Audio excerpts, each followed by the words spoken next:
Dear student, welcome to all. Today we are discuss to class 10th biology chapter number 2 control and coordination. इसके पहले हम लोगों ने first chapter को the life process को discuss कर लिया है। पूरे वीडियोज हो चुके हैं, नोट्स आपको सेंड किए जा चुके हैं। उसके बाद आप एमसीक्यू की प्रैक्टिस कर रहे हैं। 2 प्रैक्टिस सेट आपके हो चुके हैं। उसके बाद 2 प्रैक्टिस सेट, अभी 3 प्रैक्टिस सेट बाकी हैं आपका। एक रिस्पायरेशन का, दूसरा ट्रांसपोर्टेशन का और थर्ड जो प्रैक्टिस सेट आपका है उसक्रीशन का। उसके बाद एमसीक्यू के बाद आप 1 वर्ड आंसर करेंगे और उसके बाद आप करेंगे शॉर्ट आंसर टाइप क्वेश्चन। इतना करेंगे। लॉन्ग आंसर टाइप क्वेश्चन हम लोग डिस्क्रिप्टिव क्लास में करेंगे, जब टॉपिक वाइज डिस्क्रिप्टिव क्लास चलेगी तब। तो उसके लिए अभी टाइमिंग है। उसके पहले हम लोग अभी स्टार्ट करने जा रहे हैं सेकेंड चैप्टर, जिसका नाम क्या है, कंट्रोल एंड कोऑर्डिनेशन। जो लोग चैनल पे नए हैं चैनल को सब्सक्राइब कर लें। जो लोग पहले से सब्सक्राइब किए हैं वो लोग सभी वीडियो देख चुके होंगे, मुझे विश्वास है। अगर नहीं देखे हैं तो सभी वीडियो को देख लें, क्योंकि आपका सीक्वेंस नहीं बनेगा तो आप वहाँ समझ नहीं पाएंगे। कोई कहानी नहीं है कि जहाँ से आप सुनना शुरू कर दिए वहीं मज़ा आने लगेगा। भोजपुरी की फिल्म नहीं है। तो आप इसको वहाँ पर देखना शुरू कर दीजिए और सभी क्लास को सीक्वेंस देखते चले जाइए। प्लेलिस्ट में जाएंगे तो वहाँ पर लिखा गया class 10 CBSE board, class 10 biology. तो वहाँ पर आप देख लेंगे चैप्टर सेकंड से आपके दूसरे भी मतलब क्रम होंगे, वहीं पे रहेंगे लेकिन दूसरे क्रम में रहेंगे, तो आप वहाँ से देख सकते हैं। स्टार्ट करते हैं। आज की टॉपिक थोड़ा सा वीडियो हर पिछले वीडियोज़ की तुलना में थोड़ा सा लेंदी है और आज की क्लास आपके नियर अबाउट 30 मिनट से लेकर के 40 मिनट की है। तो एक कहीं ना कहीं आपको ज़्यादा से ज़्यादा चीज़ें इसमें समझना है। इंक्लूड किया गया है। लिखने के लिए आपको पीडीएफ भेज दिए जाएंगे जहाँ से आप लिखेंगे। लेकिन मैं आपसे एक बार फिर रिक्वेस्ट करूँगा कि आप इस 40 मिनट तक, जो 40 मिनट आपकी क्लास चलने वाली है, इस 40 मिनट तक आप एकदम कंसंट्रेट हो जाएं, चीज़ों को समझें। इजीली आपको सब कुछ समझ में आने वाला है, ये मैं आपको विश्वास दिला रहा हूँ। तो चलिए स्टार्ट करते हैं। सबसे पहले लिखा गया कंट्रोल एंड कोऑर्डिनेशन। पहले इसी की मीनिंग समझ लेते हैं। कंट्रोल मीन्स क्या होता है? किसी भी चीज़ को करते वक्त हमें वहाँ पर रुकना होता है, उस चीज़ को एक पैटर्न में सेट करना होता है, उसे क्या कहते हैं, कंट्रोल करना। ठीक। अब आप गाड़ी चलाते हैं तो गाड़ी चलाने के लिए गाड़ी की आप स्पीड कितना भी एक्सीलेटर ले लें, उसे कंट्रोल करने के लिए उसमें ब्रेक दिए गए हैं। जब आपको कभी इमरजेंसी आती है तो उसे कंट्रोल कर लेते हैं। फिर बात आती है कोऑर्डिनेशन। क्या होता है? कोऑर्डिनेशन मतलब होता है कि कैसे हम निर्देश दें, किसी चीज़ को निर्देश दें। यानी हमारी बॉडी फंक्शन करती है तो कोई निर्देश पे ही फंक्शन करती है। हम आपके साथ बात कर रहे हैं, आप हमें सुन रहे हैं, तो कोई ना कोई हमारे माइंड से निर्देश मिल रहा है जो हमको कह रहा है भैया आप ये काम करिए, जिससे आने वाले फ्यूचर का, यानी जो भारत का फ्यूचर है, जो बच्चे हैं, जो भविष्य हैं, उनके काम में आएगा। और आपको ये कह रहा है कि आपको इम्प्रूव करने के लिए आपको ये चीज़ें पढ़नी चाहिए, जहाँ से आपको नंबर मिल सकते हैं, आपकी मार्कशीट पे अच्छे मार्क आ सकते हैं, आपको नॉलेज अच्छी बढ़ सकती है। तो कहीं ना कहीं आपकी बॉडी के कोऑर्डिनेशन के कारण ही आप ये काम करते हैं। निर्देश क्यों दिया जाता है? क्योंकि आप उस कमांड को स्वीकार करते हैं। कहते हैं ना कि बात उसी से कही जाती है जो बात को मानता है। तो कमांड को जब आप स्वीकार करते हैं तो आपकी बॉडी आपको कमांड देती है, लेकिन जब आप अपने कमांड पे रिएक्ट नहीं करते हैं तो आपकी बॉडी उस कमांड को आपको बताती नहीं है। ह्यूमन बीन हो, चाहे वो एनिमल हो, चाहे प्लांट हो, वो इन्वायरमेंट के जितनी भी थिंग्स होती हैं उस पर रिएक्ट करते हैं। उसी रिएक्ट को क्या कहते हैं? कोऑर्डिनेशन कहते हैं। क्लियर? तो लिखा गया ऊपर की लाइनिंग अब आप देखेंगे, all the living organism respond and react to change in the environment around them. कह रहा सभी लिविंग ऑर्गेनिज्म जितने भी, चाहे वो प्लांट हो, एनिमल हो, ह्यूमन बीन हो, वो रिस्पांस करते हैं। और किस पे रिस्पांस करते हैं? और रिएक्ट भी करते हैं। किसके लिए? Change in the environment around them, अपने आसपास के इन्वायरमेंट को चेंज करने के लिए। अब ये अपने आसपास के इन्वायरमेंट को चेंज क्यों करना चाहते हैं? क्योंकि इन्हें, जैसे मान लीजिए कि ठंडी पड़ रही है, बहुत ज़्यादा ठंडी है, 0 टेम्परेचर है, 5 डिग्री पे। तो अब क्या है कि इस टेम्परेचर में उन्हें सर्वाइव कर पाना मुश्किल हो रहा है। तो क्या काम करेंगे? वहाँ के सराउंडिंग मीडियम को कुछ दूर ऐसा करेंगे जहाँ पे अलाव जलाएंगे, आग जलाएंगे, जिससे उनको गर्मी मिलेगी और उसके इर्द गिर्द इकट्ठा हो जाएंगे। उसी तरह से गर्मी बहुत ज़्यादा पड़ रही है तो क्या काम करेंगे? कूलर चलाएंगे, एसी चलाएंगे। तो ये कहीं ना कहीं अपने इन्वायरमेंट को चेंज करने की एक्टिविटी हर एक एनिमल में, प्लांट में और ह्यूमन बीइंग में पाई जाती है। आगे है आपका, to change in the environment to which the organism respond and react are called stimuli. कह रहा है जो इन्वायरमेंट को चेंज करना चाहते हैं, जिससे वो चेंज करना चाहते हैं, उसे एक टर्म दिया गया है, स्टिमुलस कहा जाता है या स्टिमुली कहते हैं। क्या कहते हैं? स्टिमुली कहते हैं। जैसे यहाँ पे हम कहते हैं कभी हमको हीट मतलब गर्मी महसूस हो रही है, तो जब हमको गर्मी महसूस हो रही है तो हीट जो है वो हीट क्या है? स्टिमुलस है। ठीक है, हमको हवा लग रही है, तो हवा क्या है, एयर क्या है, एयर एक तरह का स्टिमुलस है। ठीक, आपको कहीं पे क्या कहते हैं, कोई भी प्रॉब्लम आ रही है तो वो प्रॉब्लम किसके वजह से आ रही है, किसी न किसी स्टिमुलस कारण। वह स्टिमुलस बायोटिक हो सकता है या एबायोटिक हो सकता है। बायोटिक में आप जानते हैं लिविंग थिंग्स आ सकते हैं, और एबायोटिक में कौन आ सकते हैं, नॉन लिविंग थिंग्स आ सकते हैं। क्लियर। जैसे आप देखे होंगे, आपके साथ भी ये घटना घटी होगी कि आप सो रहे हैं और पूरी तरह से नींद में हैं, और उस समय क्या होता है कि आपके बाएं हाथ के ऊपर एक मॉस्क्यूटो आकर के बाइट करता है, और जैसे बाएं हाथ के ऊपर मॉस्क्यूटो बाइट करता है, उस समय इंसान अपना आपा खो देता है और अपने ही शरीर पे इतना बेहतरीन तमाचा मारता है कि जिसकी कोई कल्पना नहीं की जा सकती। और दाएं हाथ से बहुत बेहतरीन लगाता है, कभी कभी तो चेहरे पे भी लगा लेता है। तो कहीं ना कहीं वो चाहे बायोटिक, अभी मॉस्क्यूटो जो क्या है, लिविंग थिंग्स है, वो हमको हार्म पहुंचा रहा है, हमारे ब्लड को सक कर रहा है, तो उस समय हम ये नहीं सोचते हमारे हाथ से मारेंगे तो हमारे हाथ पे भी चोट लगेगी। नहीं, मॉस्क्यूटो मरना चाहिए, हमारा खून पिया, इसलिए उसको खींच करके लगाते हैं और पता चलता है कि अपने ही हाथ पे उंगलियों के निशान आ जाते हैं। तो कंडीशन किस पे है, बायोटिक फैक्टर रिएक्ट कर रहा है, जब हमारी बॉडी में नुकसान पहुंचाने की कोशिश कर रहा है तो हम उस पर रिएक्शन दे रहे हैं। उसी तरह से जैसे टेम्परेचर है, कोल्ड है, ठीक, साउंड है। कभी कभी क्या होता है कि आपके पड़ोसी, आप पढ़ रहे हैं तो पड़ोसी आपके मनसा जाते हैं, ठीक है, सत्यनारायण कथा शुरू हो जाती है, देखे होंगे आपके यहाँ होता है, बहुत सारे लोगों के यहाँ होता है, और सत्यनारायण कथा शुरू हो जाती है। तो जो सत्यनारायण की कथा शुरू होती है, माँ बहन की बात होने लगती है फ्री फ्री में, तो जो सत्यनारायण की कथा शुरू होती है वो भी आपको डिस्ट्रैक्ट करती है, आपको कहीं ना कहीं परेशान करती है। या गाड़ी लेके कोई झूठे हार्न बजा रहा है, कोई झूठे दौड़ रहा है, तो आपको कहीं ना कहीं डिस्टर्ब करने के लिए ये होते हैं, तो उस पर आप रिएक्ट देते हैं। आप या तो अपने आप को बंद कर लेते हैं, कान को बंद कर लेते हैं, या तो आप डिस्टर्ब होते हैं। स्मेल है, मान लीजिए कहीं आप रास्ते पे चल रहे हैं और कहीं से बैड स्मेल आ रही, तो आपको प्रॉब्लम होगी। या किसी सज्जन प्राणी के पास बैठ गए जो 2-3 दिन से पानी बचा रहे होंगे, हो सकता है नहाए ना हो, बहुत सारे ऐसे मलिच्छ मिल जाते हैं, तो उनके शरीर से जो पसीना निकलता है ना, तो उसकी महक ड्यूड्रेंट से कहीं ज़्यादा होती है। उन्हें बेहोश करने के लिए किसी को सुंघा दो उनके कपड़े, तो ऑलरेडी 2-3 दिन कोमा में रहेगा, ऑपरेशन कर सकते हैं आप, ठीक। और ड्यूड्रेंट अगर वैसा ड्यूड्रेंट बन जाए तो डेड बॉडी भी उठ के एक बार बैठ जाएगी, हाँ भाई ठीक है। तो आप कहीं ना कहीं ये स्मेल हो, हीट, कोल्ड, साउंड, ये आपको कहीं ना कहीं परेशान करते हैं। टच, अब एक टच 2 प्रकार का होता है, आप जानते हैं। एक टच होता है कि नॉर्मली कोई व्यक्ति चल रहा है, किसी को टच कर दिया। एक होता है बैड टच, वो फीलिंग से पता चल जाती है कि आदमी किस तरह से टच करना चाह रहा है। तो वो टच जब आपको करता है, चाहे वो प्लांट हो, वो भी रिएक्ट करता है। हम लोग ये सोचते हैं प्लांट रिएक्ट नहीं करता, हम प्लांट के पास जा करके उसको गालियाँ देते हैं, प्लांट को काटने की बात करते हैं, प्लांट भी रिएक्ट करता है। हाँ, माली जो होते हैं वो प्लांट को काट करके उसको डेकोरेट करते हैं, उसको सजाते हैं। जैसे आप क्या होता है, सुबह जब आपको जब छोटे थे तो आपकी मम्मी आपको नहलाती थी, तो खूब अच्छे से रगड़ा जाता था, और रगड़ने के बाद आप चिल्लाते थे तो कहा जाता था कि आप गोरे हो जाएंगे, तो इसलिए आप चुपचाप रगड़वा लेते थे।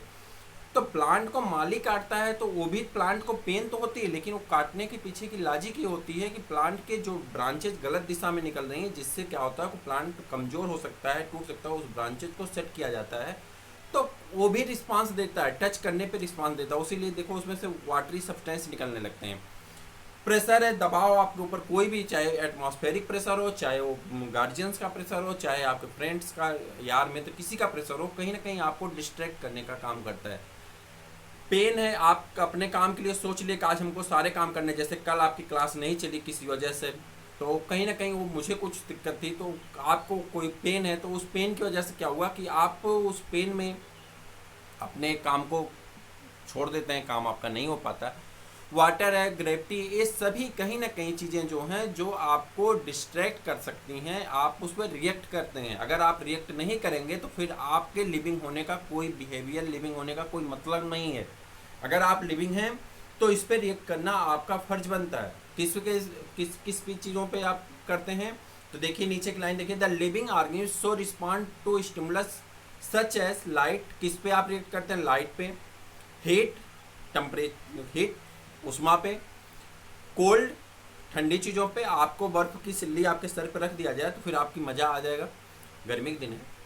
कोल्ड, साउंड, मैंने बताया ना किस तरह की साउंड आती हैं। स्मेल, टेस्ट, आपके बॉडी में आपके जो टंग है, टंग का काम क्या होता है, टेस्ट को डिटेक्ट करना, मैंने आपको बताया था पिछले वीडियो में, तो टेस्ट को डिटेक्ट करना। अब अगर आपको भोजन करने का कोई टेस्ट ही ना मिले तो फिर आप जलेबी खाएं, चाहे आप बर्फ़ी खाएं, कोई मतलब नहीं, चाहे आप नमक ही चाट लें। तो इन चीज़ों को खाने के लिए, इन चीज़ों को समझने के लिए आपके बॉडी में एक कहीं ना कहीं ऑर्गन पाया जाता है जो आपको टेस्ट को बताता है। यानी आप उस चीज़ पे रिएक्ट करते हैं कि इसका स्वाद अच्छा है, इसका नहीं है, ये मुझे पसंद है, ये नहीं पसंद है। इस तरह की जितनी भी चीज़ें हैं वो कहीं ना कहीं कंट्रोल एंड कोऑर्डिनेशन का एक पार्ट है। Clear? The response of organism to a stimulus is usually in the form of some movement of their body part. अब ये कह रहा है कि इन सबके लिए जो ऊपर सब दिखाए गए, इसके लिए बॉडी पार्ट में कुछ ना कुछ मूवमेंट होती है। मूवमेंट क्या होगी? जैसे मान लीजिए कोई साउंड कर रहा है, चिल्ला रहा है झूठे, तो जब चिल्ला रहा है तो आपके अंदर से इरिटेशन आ रही है। इरिटेशन आ रही तो आप अपने माइंड को कहीं ना कहीं सेट करने के लिए क्या करेंगे? या तो ईयरफोन लगा लेंगे, या तो आप हेडफोन लगा लेंगे। अगर वो भी नहीं है तो आप कार्टन डाल लेंगे। वो भी नहीं है तो आप गेट बंद कर लेंगे, साउंड ना आने पाए, इससे आप बचने की कोशिश करेंगे। तो कहीं ना कहीं आपके बॉडी में एक मूवमेंट स्टार्ट हो गई। क्लियर? उसी तरह से मॉस्किटो काटा तो आपकी बॉडी में मूवमेंट आई। आप निश्चिंत सो रहे थे लेकिन हाथ आपका जाकर के उसको पीटने का काम कर रहा है, तो आपकी बॉडी में मूवमेंट स्टार्ट हो जाती है। क्लियर? तो कहीं ना कहीं जब आप रिस्पांस करते हैं तो आपकी बॉडी में कुछ ना कुछ मूवमेंट आ जाती है। अब बात यहाँ पर आती, प्लांट मूवमेंट कैसे करता है। प्लांट में भी ये चीज़ें होती है। प्लांट मूवमेंट कैसे करता है? प्लांट भी मूवमेंट करता है, आगे बताएंगे। मूवमेंट ऑफ प्लांट आज ही की टॉपिक में है, तो आगे हम लोग अभी उस पर डिस्कस करने वाले हैं। आप देखते हैं। Control and coordination in plant start होता है। आपको दो टॉपिक पढ़नी, control and coordination in animal और control and coordination in plant. तो आज हम लोग डिस्कस करने वाले हैं control and coordination in plant, और ये टॉपिक हम लोग पूरा डिस्कस करने वाले हैं। यही वजह है कि वीडियो आपका थोड़ा सा लेंथी होने वाला है। आगे पढ़ेंगे हम मूवमेंट ऑफ प्लांट, फिर फाइटो हार्मोन पढ़ेंगे। इन सभी चीज़ों को आपको इजीली समझना है, इसलिए पूरे वीडियो देखिए, चाहे वो 1 आवर का ही क्यों ना हो, तो आप पूरा देखेंगे। क्लियर? आगे चलते हैं। The plant can sense the pressure of stimuli like light, gravity, chemical, water, touch etcetera respond to them. कह रहा है प्लांट भी बहुत सारे चीज़ों को रिएक्ट करता है, उसके पास भी सेंस पाए जाते हैं, दिमाग पाया जाता है। अब दिमाग का ऑर्गन तो नहीं होता लेकिन उस सेंस महसूस कर सकता है। यहाँ सेंस का मतलब महसूस करने से है। किसको महसूस करता है? लाइट को। गर्मी के सीजन में अभी 2-4 दिन पहले जब बारिश नहीं हो रही थी, तो आप जब बाहर निकल करके देखे होंगे तो दोपहर के टाइम जो आपके यहाँ किसान होंगे उनके खेतों में अगर आप देखेंगे जो सब्जियां लगी थी, तो उन जायद की क्रॉप की जो फसल लगी थी, उस फसल की लीफ जो है दोपहर टाइम एकदम सूखी सूखी नजर आती है। फूल लगते हैं कि अब सूख गए हैं, एकदम अब खत्म, कुछ नहीं है। पूरे खेत में एकदम लगता है कि सब कुछ एकदम सूख जाने वाला है, बस ग्रीन लग रहा है लेकिन अब सूख जाएगा, रहेगा नहीं। लेकिन जब उसी दिन शाम को आप जाते हैं, अभी उसमें पानी भी नहीं दिया गया, जब आप शाम को जाते हैं लेट, मतलब 5-6 बजे के टाइम पे, लेट इवनिंग, तो उस समय आपको क्या पता चलता है कि सारे फूल खिले हुए हैं, उस पर भौरे दौड़ रहे हैं, उस पर तितलियां मरदा रही हैं। तो क्या हुआ? ये कौन सा रिस्पॉन्ड था? रिस्पॉन्ड यही था, जब टेम्परेचर बढ़ा तो उसने अपने स्टोमेटा को क्लोज कर लिया, जिससे क्या हुआ कि उसके वाटर का लॉस कम हो गया। तो इस तरह का रिस्पांस प्लांट भी करता है, आपने देखा होगा। अब एक तरह का मूवमेंट ही हुआ, प्लांट लीफ को जुड़ना, फिर लीफ का ओपन होना, क्लोज होना, ओपन होना, उसी तरह से फ्लावर का क्लोज होना, ओपन होना, एक तरह का मूवमेंट ही तो है। अब मूवमेंट का मतलब ये नहीं होता हर बार बॉडी पार्ट ही चल के जाए, लेकिन मूवमेंट तो ये भी एक प्लांट बॉडी का एक तरह का मूवमेंट ही है। आगे बढ़ते हैं। ग्रेविटेशनल फोर्स, ग्रेविटी के भी उसमें इंक्लूड होता है। जैसे प्लांट की जड़ जब जो रूट होती है वो रूट नीचे की तरफ भागती चली जाती है, तो ग्रेविटेशनल फोर्स उसे खींचता है, जिसे ग्रेविटी कहते हैं। केमिकल के बहुत सारे इफेक्ट होते हैं, बहुत सारे इफेक्ट हमको पढ़ेंगे भी अभी हम आगे, ठीक है, कीमोट्रोपिज में। लेकिन केमिकल का यहाँ पे एक आप जानते हैं हर्बिसाइड्स आता है। हर्बिसाइड्स को क्या कहते हैं? नॉर्मली उसे मार्केटिंग नाम तो अलग अलग कंपनी के अलग अलग नाम से आते हैं, उसे हर्बिसाइड्स कहा जाता है। हर्बिसाइड को क्या काम करते हैं? स्प्रे कर देते हैं। जो आपकी दूब घास होती है, दूब ग्रास, तो दूब ग्रास क्या होती है? सूख जाती है, ठीक है। तो अनवांटेड प्लांट को सूखने के लिए आप हर्बिसाइड का उपयोग करते हैं, जो एक केमिकल है, आपके प्लांट को रिएक्ट करता है और आपको प्लांट को बिल्ड कराने में मदद करता है, सुखवा देता है। उसी तरह से आपके घर पे यूरिया पाई जाती है, डाई पाई जाती है, सल्फर, पोटास, जिंक पाए जाते हैं, उसे आप ले जाकर के प्लांट पे डालते हैं, तो केमिकल कंपोनेंट है जो जाकर के प्लांट को न्यूट्रिएंट देता है और प्लांट की इंक्रीमेंट होती है, प्लांट की ग्रोथ होती है, डेवलपमेंट होता है। क्लियर? वाटर है, आपका प्लांट बिल्ड कर रहा है, इसलिए आप पानी देते हैं, जिससे प्लांट को न्यूट्रिएंट आसानी से मिलता रहे। आगे बढ़ते हैं। एंड टच, और प्लांट को आप टच करते हैं तो महसूस करता है, आपके लविंग नेचर को प्लांट महसूस करता है, आप उसे किस प्रकार से टच कर रहे हैं। अब टच आपका वो कौन सा है, गुड है या बैड है, वो प्लांट महसूस करता है कि आप उसे प्यार से छू रहे हैं, उसे काटने की नीयत से छू रहे हैं, हाँ लकड़ी अच्छी तैयारी से काट दे तो उसे वो महसूस करता है। ये अलग की बात है, उसे रिएक्ट नहीं करता है, और किसी को टच करेंगे पिटेगा, पिटेंगे भी। एंड रिस्पॉन्ड टू देम, क्या होता है, उस पर रिस्पॉन्ड करता है। The plant coordinate their behaviours against environment change by using hormone. किसके वजह से करता है, उसमें हार्मोन निकलते हैं। अब टर्म यहाँ पर आया है हार्मोन, तो इसको समझते हैं हार्मोन क्या होता है। हार्मोन के बारे में जानते हैं, हार्मोन किसे कहते हैं। हार्मोन एक केमिकल सब्सटेंस है जो बॉडी के पार्ट से निकलता है, जो बहुत ट्रेस अमाउंट में निकलता है। ट्रेस मतलब बहुत अल्प मात्रा में, और बॉडी के पूरे फिजियोलॉजी को, कैरेक्टरिस्टिक फीचर को चेंज कर देता है। आपके साथ भी यही हुआ है, जब तक आप टीन एज में नहीं थे, आप किडिस कहलाते थे, बच्चे थे, आपको बॉयज और गर्ल्स में कोई डिफरेंस, बेसिकली डिफरेंस समझ में नहीं आती थी। लेकिन जैसे ही आपकी प्यूबर्टी आनी शुरू हुई, आपके अंदर हार्मोनल चेंजेज आए, और आपके बॉडी लेंथ को देख करके ही ये बताया जा सकता है कि बॉयज है गर्ल्स है। दूसरी चीज़ें, आपके अंदर बहुत सारे ऐसे बिहेवियर चेंज हुए। आगे हार्मोन आएगा तो उस हार्मोन में हम लोग पढ़ेंगे, जब एनिमल कोऑर्डिनेटिंग सिस्टम पढ़ेंगे तो उसमें हार्मोन में पढ़ेंगे कि आपके अंदर कौन कौन से चेंजेज आते हैं जब आपकी एज प्यूबर्टी की आती है। उन सभी चेंजेस के बारे में बताएंगे। उस वीडियो को आप जरूर देखिएगा, क्योंकि इन फ्यूचर वो वीडियो आपके लाइफ के लिए बहुत रिस्पॉन्सिबल होने वाला है, जिसमें आपको साइकोलॉजिकली, फिजिकली और एक तरह से आपके टॉपिक का सब कुछ उसमें इंक्लूड करेंगे, और आपको बहुत बेहतरीन चीज़ उसमें बताने वाले हैं। तो उस वीडियो को आप पूरी तरह से जरूर देखिएगा। तो बात कर रहे हैं यहाँ पे, हार्मोन एक केमिकल सब्सटेंस है जो आपके बॉडी की फिजियोलॉजी को चेंज कर देता है, आपके कार्यक्रम को चेंज कर सकता है।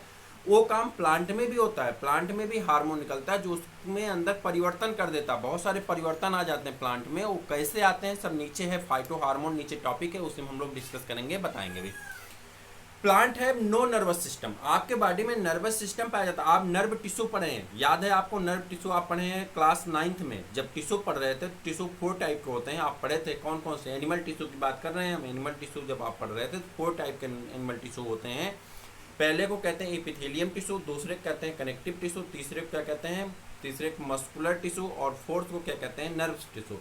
नर्व टिश्यू में जब आप जाते हैं तो नर्व टिश्यू का एक न्यूरॉन आप बनाते हैं, न्यूरॉन का डायग्राम बनता है जिसमें ब्रांचेस डायग्राम होती हैं। वो ब्रांचेस डायग्राम आप बताते हैं कि मैसेज को ट्रांसमिट करने का काम करता है। बॉडी में स्प्रेड होते हैं, फैले रहते हैं मकड़ी के जाले जैसे, और मैसेज को वन पार्ट से सेकंड पार्ट तक ले जाने का काम करता है। जैसे मान लीजिए कि आपके पैर में स्पाइन चुभ गया, कांटा चुभ गया, तो कांटा चुभने के बाद आपको क्या करना है कि उसका मैसेज आपके ब्रेन को जाना चाहिए, ताकि आपका हाथ जाकर के उसे निकाल दे।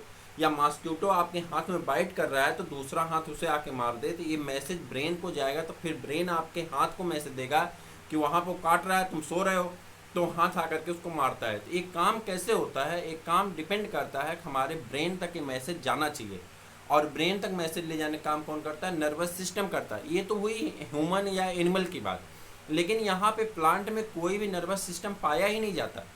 सो plant use hormone for coordination, इसीलिए प्लांट अपने हार्मोन को कोऑर्डिनेशन के लिए यूज करता है।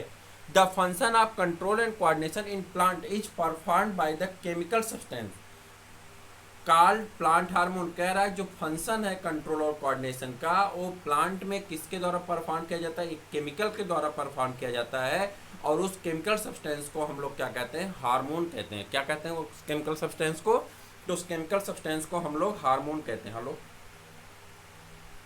केमिकल सब्सटेंस को हार्मोन कहते हैं। क्लियर, केमिकल सब्सटेंस क्या कहते हैं, हार्मोन कहते हैं। एक मिनट, हाँ, please note that the plant hormone are also called phyto hormone. याद रखिएगा, एमसीक्यू में आपसे पूछा जाता है प्लांट हार्मोन को बेसिकली क्या कहा जाता है, तो प्लांट हार्मोन को बेसिकली क्या कहा जाता है, फाइटो हार्मोन कहा जाता है। क्या कहा जाता है, फाइटो हार्मोन कहा जाता है। आप डिस्ट्रैक्ट ना हो, किसी की कॉल आ गई थी जिसकी वजह से आपकी आवाज़ थोड़ी देर कट रही थी। तो प्लांट हार्मोन को क्या कहते हैं, फाइटो हार्मोन कहा जाता है। क्लियर, आगे बढ़ते हैं। प्लांट हार्मोन, फाइटो हार्मोन, अब एक एक करके डिस्कस करेंगे प्लांट हार्मोन के बारे में। प्लांट हार्मोन क्या होता है, जिसे फाइटो हार्मोन भी कहते हैं, और उसका फीचर क्या होता है, उसका फंक्शन क्या होता है। और एक बात मैं आपको बता दूं, यहाँ से प्रश्न 110% आपके बोर्ड एग्जाम में पूछे जाने वाले हैं। आप कहीं नोट करके आज की डेट टाइम रख लीजिए, आपके एग्जाम में 2 नंबर यहाँ से फिक्स है, यानी आपके 10 मिनट की टॉपिक से आपको फिक्स 2 नंबर मिलने वाले हैं। तो आप इसको बहुत केयरफुली पढ़ेंगे और समझेंगे। ठीक है, सभी लोग हेल्दी हैं, मस्त है ना?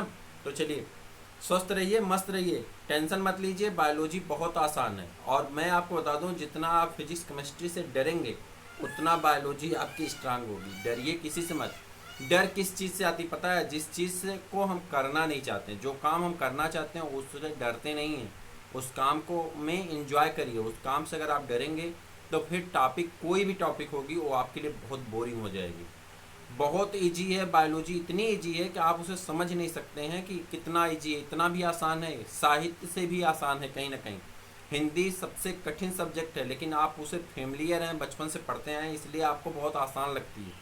वही कारण यहाँ पे इंग्लिश, आप बचपन से सीबीएसई बोर्ड में है, ये आईसीएसई में उसे पढ़ते हैं, आपको इंग्लिश बहुत ईजी लगती है, आप उसके वर्ड मीनिंग को समझते हैं। साइंस में उसके वर्ड्स नए नए इंक्लूड होते हैं, बस यहाँ पे टर्मोलॉजी का खेल है। अगर आप टर्मोलॉजी को समझना सीख गए तो आराम से समझ सकते हैं। प्लांट हार्मोन आप अक्सर सुने होंगे, कोई दिक्कत नहीं, लेकिन फाइटो हार्मोन तो आप पहली बार सुन रहे हैं। तो कहीं ना कहीं ये चीज़ें, जब फाइटो हार्मोन आप पहली बार सुनेंगे, उसी तरह फेरोमोन सुनेंगे, हार्मोन सुनेंगे, ठीक है, ग्लैंड सुनेंगे, तो आपके लिए एक बार नया लगेगा। लेकिन जब आप 2 बार 3 बार सुनेंगे तो वो चीज़ें क्या होती हैं, आपसे फेमिलियर हो जाती हैं, और जब वो फेमिलियर हो जाती हैं तो उससे आपका रिलेशन क्या होता है, बहुत क्लोज हो जाता है, और फिर वो आपके लिए बहुत आसान हो जाता है। चाहे वो मैथ हो, बायो हो, फिजिक्स हो, केमिस्ट्री हो, सोशल हो, कोई भी टॉपिक आपके लिए बहुत कठिन नहीं है, क्योंकि आप पहली बार पढ़ रहे हैं, इसलिए वो आपको कठिन लग रहा है। आप देख रहे हैं कि मैं जल्दी जल्दी बोल दे रहा हूँ, तो इसका ये मतलब नहीं है कि मुझे सब आता है। ये अगर आपसे कोई कहे तो एक वहम है, एक झूठ है।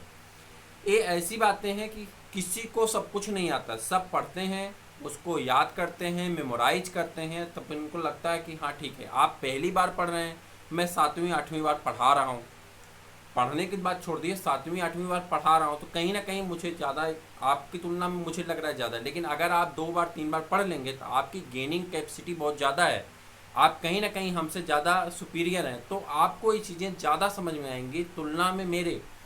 तो मैं सिर्फ एक माध्यम हूँ जो आपको ये बता रहा हूँ कि आपको ऐसे पढ़ना चाहिए, ना कि मैं ये कह रहा हूँ कि आप यही करें। क्लियर? तो वहाँ मत फैलाइए। नॉलेज का युग भले है, लेकिन इस नॉलेज के युग में कन्फ्यूजन बहुत ज़्यादा फैल रही है। आप कंसंट्रेट होकर के चीज़ों को समझना शुरू करिए। कोई चीज़ एक बैग समझ में नहीं आती, 1 मिनट वीडियो देख करके भाग जाते हैं, बहुत सारे ऐसे 2 मिनट 3 मिनट देख करके भाग जा रहे हैं, वो अपने ही नुकसान कर रहे हैं। ठीक है, आप कहीं से पढ़िए, मैं ये नहीं कह रहा हूँ कि आप मुझसे पढ़िए, लेकिन वो मेरी टॉपिक नहीं, किसी की टॉपिक को पूरा नहीं पढ़ते, किसी चैनल पे पढ़िए, मुझे कोई एतराज़ नहीं है, आप पढ़िए खाली। लेकिन होता क्या है कि आप 2 मिनट 3 मिनट से ऊपर किसी की टॉपिक को नहीं देख रहे हैं, उस टॉपिक को छोड़ के भाग रहे हैं, फिर बाद में आप कहते हैं कि टॉपिक तो पढ़ा ही नहीं की। तो उस टॉपिक को पूरा पढ़िए, चीज़ों को समझने की कोशिश करिए। एक बार सुनेंगे, एक बार पढ़ेंगे, फिर रिवीजन के टाइम पे हम आपको रिवीजन करा रहे हैं, फिर डिस्क्रिप्टिव क्लास में पढ़ेंगे। 3 बार तो हम आपको खुद करा रहे हैं, और 3 बार अगर आप कर लेंगे तो मैं आपको दावा देता हूँ बायोलॉजी में आपका आधा नंबर भी नहीं कटने वाला, आप पूरा पूरा नंबर ले जाएंगे। और सीबीएसई पूरा नंबर भी देती है। आपको याद होगा पिछले साल का रिजल्ट, 13 लोग जो हैं वो 100% पाए हैं। तो कहीं ना कहीं आपका भविष्य बहुत आगे है। कभी ऐसा था कि कोई बच्चा 50% नहीं पाता था, आप 100 में 100% पाते हैं। तो ये कहीं ना कहीं सीबीएसई ने अपने पॉलिसी को चेंज किया है, जो आपके लिए बहुत बेटर है। तो पढ़ते रहिए, कंसंट्रेट होकर के सुनिए। आगे फाइटो हार्मोन के बारे में याद रखिएगा। टर्म फाइटो हार्मोन किसके लिए यूज होता है? प्लांट हार्मोन के लिए। प्लांट हार्मोन क्या है? एक केमिकल सब्सटेंस है। अब टॉपिक चल रही, कंसंट्रेट हो जाइए। प्लांट हार्मोन क्या है? एक केमिकल सब्सटेंस है जो ट्रेस अमाउंट में निकलता है और प्लांट के फीचर को चेंज कर देता है। कैसे चेंज करता है? 4 हार्मोन के बारे में हम लोग डिस्कस करेंगे। एक हार्मोन और है, लेकिन उसे नेचुरली नहीं कहा जा सकता, क्योंकि उसे ज़्यादातर आर्टिफिशियली यूज होता है। हालांकि नेचुरली भी वो पाया जाता है, नेचुरल से ही आर्टिफिशियल बनाया गया, उसके बारे में डिस्कस करेंगे। आपके सीबीएसई में या आपके एनसीईआरटी में उस पर डिस्कस नहीं, इसलिए यहाँ पर लिखा नहीं गया है। हम उसके बारे में आपको लास्ट में बताएंगे जब हार्मोन खत्म होगा। आगे बढ़ते हैं। The control and coordination in plant is done by the plant hormone और फाइटो हार्मोन। कह रहा है कंट्रोल और कोऑर्डिनेशन जो कंप्लीट होता है, किसकी वजह से कंप्लीट होता है? तो कंप्लीट होता है फाइटो हार्मोन की वजह से। किसकी वजह से? फाइटो हार्मोन की वजह से। There are 4 major type of plant hormone, 4 major प्रकार के प्लांट हार्मोन पाए जाते हैं। हालांकि एक जो हम आपको और बताएंगे वो 5वां हो जाता है, लेकिन आपकी एनसीईआरटी में उस पर डिस्कस नहीं किया गया है, इसलिए उसको यहाँ पे इंक्लूड नहीं किया गया है। बुक आपकी साइड बुक में भी और एनसीईआरटी में दोनों पे उस पर चर्चा नहीं है, इसलिए वहाँ पर नहीं, लेकिन मैं आपको बताऊँगा क्योंकि एनसीईआरटी में फैक्ट फाइल में एक जगह थोड़ा सा दिया गया, तो उसके बारे में मैं आपको डिस्कस करूँगा इसी टॉपिक के लास्ट में। Which involve in the control and coordination in plant, जो कंट्रोल और कोऑर्डिनेशन के लिए इंपॉर्टेंट है प्लांट में। दीज आर, वो कौन कौन से, आक्जीन्स हैं, याद करिए, नाम आसानी से याद करिए, आक्जीन्स हैं, जिब्रेलिन्स हैं, साइटोकाइनिन्स हैं, एब्सेसिक एसिड है, साइटोकाइनिन्स एब्सेसिक एसिड 4 हैं, auxins, gibberellin, cytokinins, abscisic acid, 4 type के हार्मोन पाए जाते हैं। नीचे लिखा गया है auxin, gibberellin and cytokinins are plant hormone which promote the growth of plant.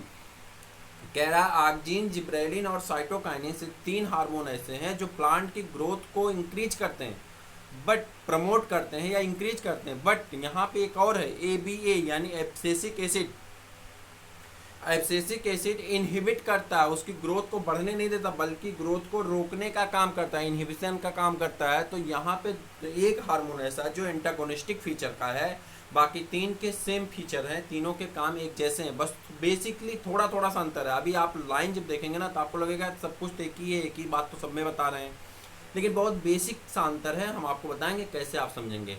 उसके पहले जो लोग नए हैं वो यहाँ पे लिखा गया है ज्वाइन दी व्हाट्सअप ग्रुप 8004109989। यह व्हाट्सअप ग्रुप आप ज्वाइन करते हैं तो आपको आपके PDF नोट्स भेज दिए जाएंगे, जो नोट्स आपको चाहिए होगा, ठीक है। तो अगर आपके पास नोट्स नहीं है तो आप यहाँ से ज्वाइन करके नोट्स ले सकते हैं। किसी भी ग्रुप, यहाँ पे व्हाट्सअप ग्रुप भले लिखा गया है, आपके जो नए स्टूडेंट हैं उनके लिए कोई ग्रुप नहीं बनाया जा रहा है, उस ग्रुप में सिर्फ हम रहेंगे, आपके साथ हम ही रहेंगे, आप पर्सनल पे हमारे फ़ोन SMS करेंगे जहां हम आपको भेज देंगे। ग्रुप बनाने में थोड़ी सी समस्या है जो आप समझते हैं। आक्जीन्स की बात करते हैं, पहले हार्मोन्स को किसकी बात करते हैं, आक्जीन्स की बात करते हैं। Auxins are the plant hormone, कह रहा है आक्जीन्स एक प्लांट हार्मोन है which promote cell enlargement and cell differentiation in the plant. Enlargement का मतलब होता है उसे बड़ा कर देना, खींच करके बड़ा करना, इनलार्ज कर देना, ठीक है। तो प्लांट सेल क्या काम करती है, सेल जो आक्जीन हार्मोन है प्लांट सेल को इनलार्ज करता है यानी बड़ा करता है, एंड सेल डिफरेंशिएशन और सेल को बड़ा करने में हेल्प करता है। It also promote fruit growth, यह फलों की वृद्धि के लिए भी नेसेसरी है। अभी मैं आपको बता रहा हूँ कहाँ कहाँ यूज होते हैं। Auxins hormone control a plant respond to light and gravity, कह रहा है आक्जीन हार्मोन प्लांट के लाइट और ग्रेविटी के जो क्या कहते हैं, फोटोट्रोपिन और जियोट्रोपिन दोनों के लिए रिस्पांस करते हैं। लाइट को कहते हैं फोटोट्रोपिन, लाइट के लिए रिस्पांस को फोटोट्रोपिन, टॉपिक है नीचे अभी आप डिस्कस करेंगे। और जियोट्रोपिन किसको कहते हैं, जब आप ग्रेविटी के साथ रिस्पॉन्ड करता है आपका प्लांट तो उसे कहते हैं जियोट्रोपिन। Auxins is made by the cell at the tip of stem and root, कह रहा है आक्जीन जो पाया जाता है कहाँ पे बनता है, तो सेल के स्टेम और रूट के टिप पे पाया जाता है। और आपको याद होगा टिप वाले सेल को क्या कहते हैं, एक डायग्राम आप बनाए थे पिछली साल, किसका याद आया, ये बर्थडे की टोपी वाला, बर्थडे कैप याद आई, तो चलिए बता दीजिए इसको क्या कहते हैं, ऊपर वाले को एपिकल मेरिस्टम। तो ये एपिकल मेरिस्टम के हिस्से पे ही पाया जाता है कौन सा, आक्जीन हार्मोन, वहीं पे प्रिपेयर होता है यानी बनता है, मेड होता है, क्लियर। अब बात करते हैं जो आपके ट्रेड्स हैं, व्यापारी वर्ग जो है, जो आम की व्यापार करते हैं, वो लोग क्या काम करते हैं कि प्लांट के ऊपर इसी हार्मोन का छिड़काव करते हैं। जो यहाँ पे कुछ फार्मर्स हैं जो खेती करते हैं फसल के उत्पादन के लिए, तो क्या काम करते हैं, उसके ऊपर ले जाकर के इसी हार्मोन का छिड़काव कर देते हैं। हार्मोन के छिड़काव करने से क्या होता है, पौधे जल्दी से बड़े हो जाते हैं। जब जल्दी से बड़े हो जाते हैं तो उसमें फ्लावरिंग जल्दी आ जाएगी, और जब जल्दी फ्लावरिंग आ जाएगी तो उनकी सब्जी जल्दी तैयार हो जाती है। बरसात के लास्ट होते होते आप देखते हैं मार्केट में कॉलीफ्लावर अवेलेबल हो जाती हैं, बहुत सारी सब्जियां ऐसी आउट सीजन की अवेलेबल हो जाती हैं। वो किसके ऊपर होती हैं, दवाओं के ऊपर ही डेवलप करती हैं। उसी तरह से यहाँ पे लिखा गया फल को प्रमोट करता है, फल के ग्रोथ को प्रमोट करता है, फ्रूट के ग्रोथ को। अब फ्रूट के ग्रोथ में प्रमोट क्या करेगा कि क्या काम करते हैं, जो आपके प्लांट होते हैं, चाहे वो मैंगो का प्लांट हो चाहे कोई और प्लांट हो, मैंगो पे एग्जाम्पल लेते हैं मैंगो का, मैंगो के ऊपर क्या काम करते हैं, इसे ले जाकर के स्प्रेड कर देते हैं। और जब इसे स्प्रेड करते हैं तो स्प्रेड करने के बाद क्या होता है, प्लांट की ग्रोथ बहुत तेज़ी से बढ़ना शुरू हो जाती है। ठीक। लेकिन यहाँ पे स्प्रेड किस पे करना है, जब फ्लावरिंग हो चुकी, फ्लावरिंग होने के बाद फ्रूट आने लगा तब स्प्रेड करना है। जल्दी से आम की साइज बड़ी हो जाती है। जब आम की साइज बड़ी हो गई तो उसका वजन भी बढ़ जाएगा, क्योंकि सेल बहुत तेज डिफ्रेंशिएट करती हैं, डिवाइड करती हैं, और डिवाइड करके बहुत जल्दी उसमें उसके क्या कहते हैं शेप और साइज इंक्रीज कर जाती है फ्रूट की, मैंगो की। अब उस मैंगो को जल्दी से मार्केट में बेच लेते हैं। अब यहाँ पे एक काम हो गया इनका कि जल्दी से बड़ा हो गया। जब वो उसके अपने फुल लेंथ को ले लिया तो उसी समय एक हार्मोन आता है, जो हार्मोन यहाँ पे लिखा नहीं गया, उसका नाम क्या है, आपके घर पे भी यूज होता है, कार्बाइड का नाम आपने सुना होगा, जिसमें एथिल सॉरी कार्बाइड का नाम आप सुने होंगे। कार्बाइड में एथिलीन पाया जाता है। एथिलीन हार्मोन जैसा बिहेवियर करता है, उसे क्या काम करता है, वो कार्बाइड डाल करके उसे ढक देते हैं। कुछ दिन के बाद कार्बाइड से क्या होता है, आपका आम पक जाता है और उसे मार्केट में बेच लेते हैं विदाउट सीजन के। सीजन स्टार्ट होने से पहले उनके आम मार्केट में आ जाते हैं, तब वो एक्सेस पैसे में ज़्यादा ज़्यादा प्रॉफिट वहाँ से गेन कर सकते हैं। यही कारण होता है कि हार्मोन का या ड्रग्स का उपयोग करते हैं अपने क्रॉप को जल्दी प्रिपेयर करने के लिए, तैयार करने के लिए। अब क्या होता है, जो हमारे देश के धन पशु लोग हैं, जिनके पास धन तो है लेकिन माइंड नहीं है, वो आउट सीजन की सब्जी खाते हैं, आउट सीजन के फ्रूट्स खाते हैं, जबकि उनको पता है कि इसमें ड्रग्स बहुत ज़्यादा पड़ी हुई हैं, इसमें केमिकल बहुत ज़्यादा पड़े हुए हैं, जो केमिकल जो ड्रग्स उन्हें उनकी बॉडी में नुकसान पहुंचाते हैं। फिर वो खाते हैं, बीमार होते हैं, चूँकि पैसा ज़्यादा है तो उसे ले जा करके डॉक्टर को दे आते हैं। फिर डॉक्टर उसे ले लेता है तो डॉक्टर अपनी बिल्डिंग बनाता है। फिर उसके बाद पूछते हैं डॉक्टर लूट रहा है, लूट कहाँ रहा है, तुम गलती से दे आ रहे हो, लूट नहीं रहा है। डॉक्टर के पास तो आप सेवा के लिए गए थे, डॉक्टर आपकी सेवा किया तो अपना मेहनताना तो लेगा ही। गलत चीज़ें तो आप खा रहे हैं, तो गलत चीज़ें खा रहे हैं तो उसका भुगतान तो आप ही को करना है। चीन वाले चमगादड़ खाए, मर रहा है पूरा देश। तो कहीं ना कहीं ये चीज़ें इंक्लूड किस पे हैं, हमारे अपने बिहेवियर पे। हमें इतना सेंस ऑफ ह्यूमर होना चाहिए किस चीज़ को हमें कब खाना है, क्या नहीं खाना है, कि कौन सी चीज़ें केमिकल की हैं, कौन सी चीज़ें नेचुरली हैं। उन चीज़ों को आइडेंटिफाई करना होता है, तभी उन्हें यूज करना होता है, वरना कहीं ना कहीं आपके बॉडी के लिए, आपके सेहत के लिए ये नुकसानदायक हो सकता है।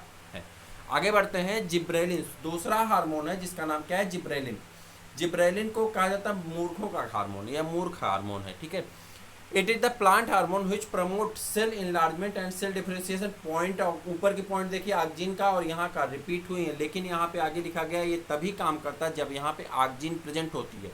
मतलब काम इसका भी सेम है, लेकिन ये तभी हरकत करेगा जब इसके पास ऑक्सीजन होगा, यानी वो बहुत सीधा साधा है। और ये क्या काम करता है, प्लांट की बॉडी को बहुत जल्दी बढ़ाता चला जाता है, बहुत जल्दी बड़ी हो जाती है, लेकिन वो मजबूत नहीं होती हैं। इसी कारण प्लांट लचीला हो जाता है। आपके पास यूकेलिप्टस होगा कहीं, अगर आपने देखा होगा यूकेलिप्टस को, नहीं देखे होंगे तो आप अपने गूगल करिए यूकेलिप्टस प्लांट आप डालेंगे, जिससे या सफ़ेदा प्लांट डालिए, हिंदी में सफ़ेदा कहते हैं, तो उसे देखेंगे तो उसका प्लांट बहुत बड़ा बड़ा होता है, पतला सा होता, बड़ा होता चला जाता है। कहीं ना कहीं इसी हार्मोन का उसमें इंक्लूड किया जाता है, जिससे उसकी प्लांट बहुत तेज़ी से बड़ा हो जाता है। उसकी साइज नहीं बड़ी होती बल्कि उसकी लेंथ बड़ी होती है। तो हार्मोन यही होता है, जिब्रेलिन ऑक्सीजन की प्रेजेंस में काम करता है, जिसकी लेंथ बहुत जल्दी से क्या हो जाती है, प्रिपेयर हो जाती है। It also help in the breaking dormancy in seed and buds. अब यहाँ पे एक टर्म आया है डॉर्मेंसी। डॉर्मेंसी मतलब होता है जैसे सुसुप्तावस्था, इसे हिंदी में कहते हैं सुसुप्तावस्था, लेकिन सुसुप्तावस्था से पहले आप समझ लीजिए कि इसे एक तरह से कहते हैं कि जुवेनाइल फेज को। अभी जुवेनाइल फेज भी एक नया टर्म हो गया, तो इसके लिए हम आपको बता रहे हैं। जैसे होता क्या है कि आपके यहाँ इस समय इस सीजन में आपके पास घर पे चना रखा होगा, ठीक, ग्राम चना जिसे जानते हैं ना। चने को आप भिगो दीजिए, भिगो करके रख दीजिए। जब आप देखेंगे कि अगर 100 ग्राम को आप उसमें क्या किए भिगोए हैं, तो उसमें से 100 में से आपके 40 ग्राम या चना ऐसा है जो कि फूलेगा नहीं, स्वेल नहीं करेगा, वो वाटर को एब्जॉर्ब नहीं करता है, और 60 जो है वो एब्जॉर्ब कर लेगा। और जो 60 है उसे 2 दिन 3 दिन रख दीजिए, देखिए जर्मिनेट करता है, तो रियरली उसमें से 10% या 12% ही जर्मिनेट करेंगे, 10 to 12 जर्मिनेट करेंगे, 10 to 12%, बाकी जर्मिनेट नहीं करते। यानी कहीं ना कहीं जर्मिनेशन रेट घट जाती है। जैसे ही इसे नवंबर या दिसंबर में ले जा करके आप क्या करते हैं, भिगोते हैं, तो ये जर्मिनेट कर जाता है और 100% जर्मिनेशन होता है कहीं ना कहीं। तो एक ब्रेकिंग डॉर्मेंसी, डॉर्मेंसी का मतलब होता है सुसुप्ता होता है, एक अवस्था होती है जिस अवस्था में प्लांट के सीड रिप्रोडक्टिव फेज में इंक्लूड करते हैं, जो बच्चा पैदा होता है उसे मेच्योर होने तक, उसमें रिप्रोडक्टिव हार्मोन आने तक, उसमें ओवरी के डेवलपमेंट तक, उसमें टेस्टिस के डेवलपमेंट तक, formation of ovule, formation of sperm तक एक ईयर होती है, एक टाइम पीरियड होता है, जिसे 13 एज कहते हैं। 3 एज के पहले तक की अवस्था आपकी क्या होती है, जुवेनाइल फेज की आती है। उसके बाद आपकी क्या आ जाती है, प्यूबर्टी एज आती है। प्यूबर्टी एज के लिए आपकी डोरमेंसी फेज होती है। ये वही काम करता है, उस डोरमेंसी फेज को तोड़ देता है। जब डोरमेंसी फेज को तोड़ देता है तो जो सीड होती है जल्दी से जर्मिनेट हो जाती है, चाहे वो उसका काल हो या ना हो, ठीक, चाहे उसकी सीजन हो या ना हो, वो जर्मिनेट कर जाती है।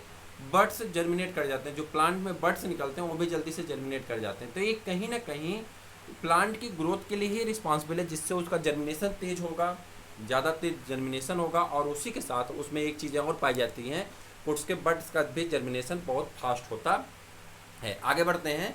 It also promote the growth of fruit, ये भी फ्रूट के ग्रोथ को प्रमोट करने का काम करता है। साइटोकाइनेस, साइटोकाइनेस मीन्स ही होता है डिवीजन, सेल डिवीजन। तो यहाँ पे सेल का डिवीजन होगा, और सेल का डिवीजन होगा, मैंने आपको स्टार्टिंग में बताया था सेकेंड चैप्टर के, कि अगर सेल डिवीजन होता है तो उस तरह से नंबर ऑफ सेल का बढ़ना और मास ऑफ सेल का बढ़ना दोनों ग्रोथ के एक सिम्टम्स हैं।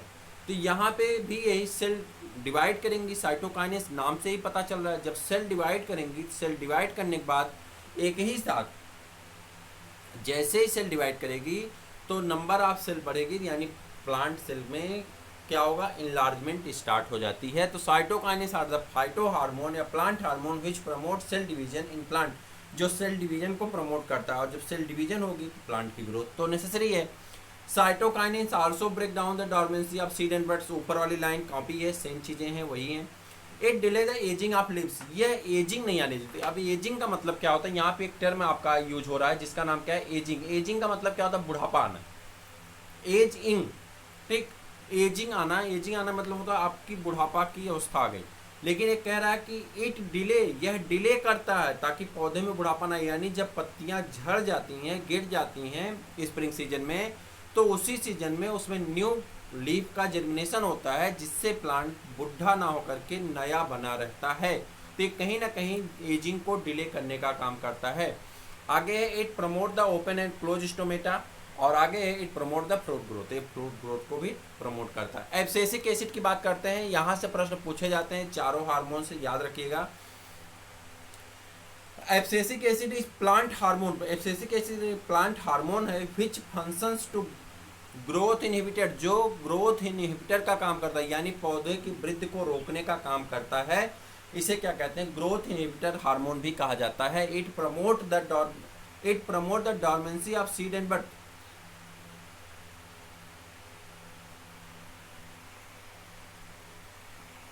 एक सेकेंड, यहाँ पे लाइन देखिए आपकी गलत लिखी गई, यह सीड और डोरमेंसी,